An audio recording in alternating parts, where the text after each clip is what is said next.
香港新世界上個月拆售 Upper Riverside 嘅4號樓，發展商除咗喺定價上面非常有吸引力之外呢，亦都係破天荒引入咗先住後付嘅付款計劃，買家只需要支付樓價嘅5%，即刻可以交換合同，並且係收樓入住。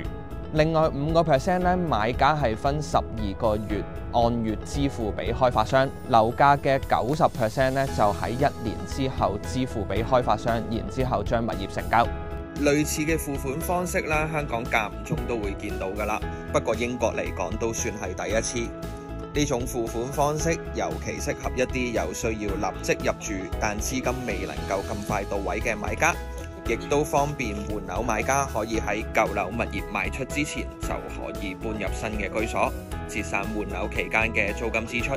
HILL 旗下東倫敦大型社區改造項目 Dagenham Green 獲得房產投資基金 Goodstone 以1億1600萬英鎊大手購入3棟大廈，涉及360個單位，相信係2025年最大手嘅單一交易。今次 Goodstone 一口氣購入咧係第一期超過1/3嘅單位㗎啦，發展商亦都喺1月中推出另外2棟大樓預售，市場反應理想。消息指2棟大樓不足2個月已經合共售出70幾套，佔總量嘅1/3。項目以低樓價、高租金回報作為招來，一房起價29萬英鎊，屬全倫敦最平嘅新盤，估計回報率達到6.5% 以上。